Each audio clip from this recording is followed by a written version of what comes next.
আমার আজকের গল্প সোনাঝুরি হাটকে নিয়ে। এই সোনাঝুরি হাট নিশ্চয়ই বাঙালিরা বুঝে গেছেন যে কোথায় রয়েছে। এই সোনাঝুরি হাট রয়েছে বোলপুরে খোয়াই নদীর তীরে। একটা সময় ছিল এই সোনাঝুরি হাটকে শনিবারের হাট বাজার বলা হতো। কেন বলা হতো? কারণ সেই সময়টা ছিল মানে একদম শুরুর দিকে এই সোনাঝুরি হাট কিন্তু সপ্তাহে শুধুমাত্র শনিবার করে বসতো। সময়ের সাথে সাথে মানুষের চাহিদা বাড়ে এবং এখানকার জিনিসপত্রের চাহিদা বাড়ে, তাই সকলের দাবি মাথায় রেখে অর্থাৎ পরিস্থিতির চাপে এবং অভিভাবকদের দাবিতে এই সোনাঝুরি হাটকে সপ্তাহে 6 দিন করে দেওয়া হয়।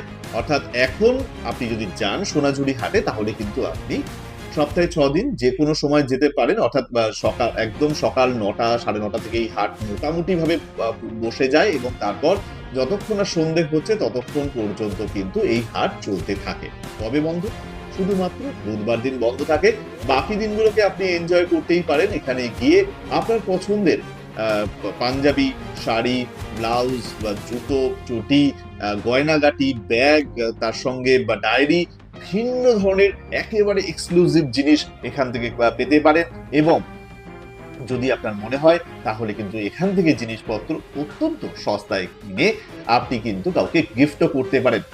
কথা দিচ্ছি, এই যে গিফট যারা পাবে তাদের অবশ্যই এখানকার জিনিস পছন্দ হবে।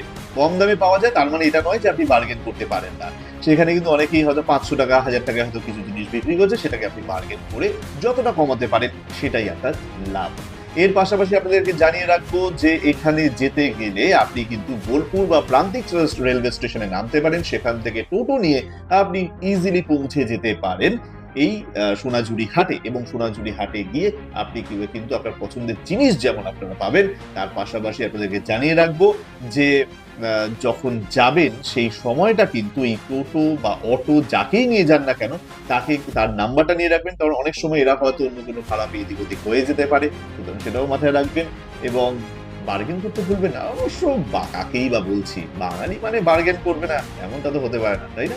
তাই নেক্সট টাইম আপনারা যখন সোনাঝুরি হাটের কথা প্ল্যান করছেন, অর্থাৎ শনিবারের হাটের কথা প্ল্যান করছেন, অবশ্যই যান এবং সেখান থেকে একেবারে বাংলার যে হস্তশিল্প, বাংলার যে কারিগরি, সেই সমস্ত কিছু কিন্তু আপনি নিজের বাড়িতে নিয়ে যান। যে শাল গাছ বা অন্যান্য বিভিন্ন যে গাছগুলো রয়েছে, সেই বলা যেতে পারে একটা জঙ্গলের মধ্যে এই ওপেন এয়ারের মধ্যে কিন্তু এই হাটটি বসে, যেটা কিন্তু মানুষকে বেশি করে অ্যাট্রাক্ট করে। সুতরাং যারা উইকেন্ডে ঘুরতে যান তারা অবশ্যই যেমন যাচ্ছেন বা এই সমস্ত হাটে, তার পাশাপাশি যারা এখনো পর্যন্ত যাননি, সুতরাং শান্তিনিকেতন ঘোরার পাশাপাশি সোনাঝুরি হাটে কিন্তু অবশ্যই যান।